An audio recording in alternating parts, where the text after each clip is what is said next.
आमतौर पर वाराणसी को घाटों और मंदिरों का शहर कहा जाता है। इस शहर को कई अलग अलग नामों से भी जाना जाता है, जैसे वाराणसी, काशी और बनारस। वाराणसी शहर में कुल 88 घाट हैं, जो सभी गंगा नदी के किनारे स्थित हैं। इनमें से अधिकांश घाटों का इस्तेमाल स्नान और पूजा समारोह के लिए किया जाता है। दो घाटों को विशेष रूप से शमशान स्थली के रूप में उपयोग किया जाता है। वैसे तो वाराणसी में छोटे बड़े लगभग 88 घाट हैं, लेकिन हम आज आपको यहाँ के कुछ प्रमुख घाटों का भ्रमण कराएंगे तथा उनसे जुड़ी जानकारी आप तक पहुँचाएंगे। पहला 80 घाट। इस घाट पर विदेशी छात्र, शोधकर्ता, कलाकार और पर्यटक भारी संख्या में आते हैं। इस घाट पर शिवरात्रि के दौरान लगभग 22,500 लोग जमा होते हैं। एक मान्यता के अनुसार देवी दुर्गा ने शुंभ और निशुंभ नामक राक्षसों का वध करने के बाद उसकी तलवार यहाँ पर फेंकी थी। जहाँ तलवार गिरी उस नदी को 80 नदी के नाम से जाना जाता था। गंगा नदी और 80 के संगम स्थल को 80 घाट के नाम से जाना जाता है। दूसरा फेमस अहिल्याबाई घाट। 1778 में केवलागिरी घाट का विस्तार करके इसे मध्य प्रदेश की रानी महारानी अहिल्याबाई होलकर के संरक्षण में बनाया गया था। तीसरा दरभंगा घाट। नागपुर के वित्त मंत्री श्रीधर नारायण मुंशी ने इस घाट का निर्माण कराया था और आंशिक रूप से महलनुमा इमारत थी इसमें। इसके नाम पर ही इस घाट को मुंशी घाट कहा जाता है। चौथा दशाश्वमेध घाट। यह घाट वाराणसी में मुख्य घाट के रूप में जाना जाता है।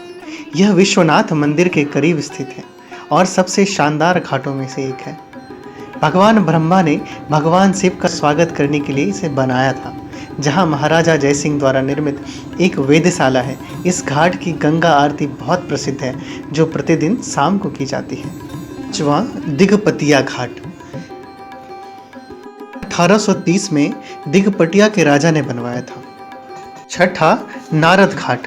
नारद घाट का पुराना नाम कुवई घाट है। इसका निर्माण 1788 में मठ प्रमुख दत्तात्रेय स्वामी द्वारा किया गया था। सातवां गंगा महल घाट। इसका निर्माण 1830 में नारायण वंश द्वारा कराया गया था। चूंकि महल को घाट पर रखा गया था, इसलिए घाट के नाम से जाना जाता है यह गंगा महल घाट। आठवां ललिता घाट।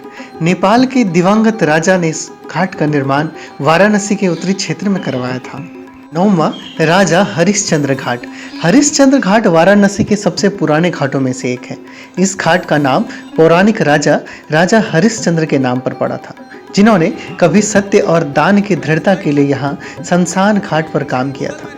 यह माना जाता है कि देवताओं ने उसे अपने संकल्प, दान और सच्चाई के लिए पुरस्कृत किया और अपने खोए हुए सिंहासन पर और उसके मित्र बेटे को वापस किया था।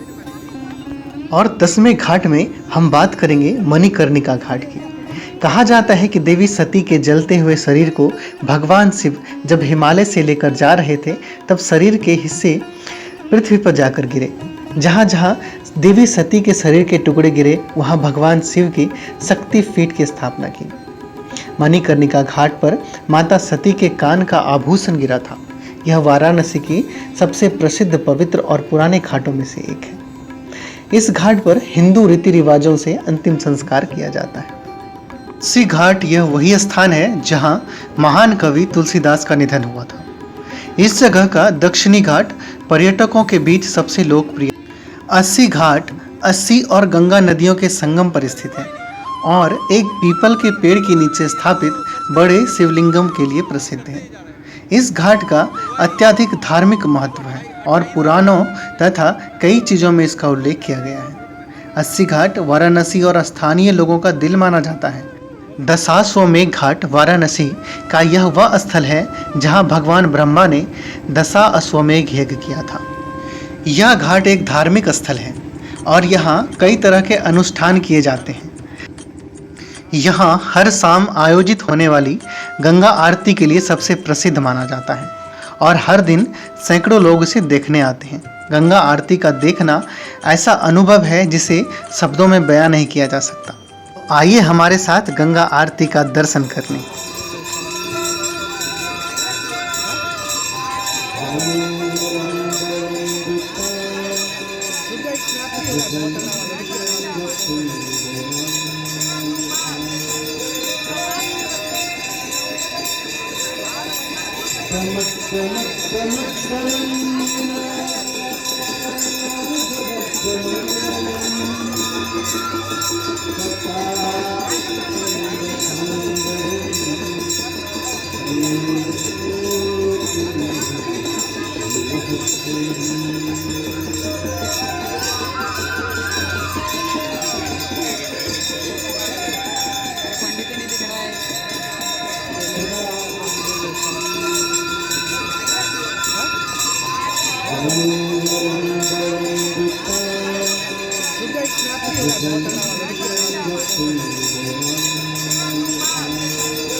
अरे भैया नीचे करके लीजिए, अभी पीछे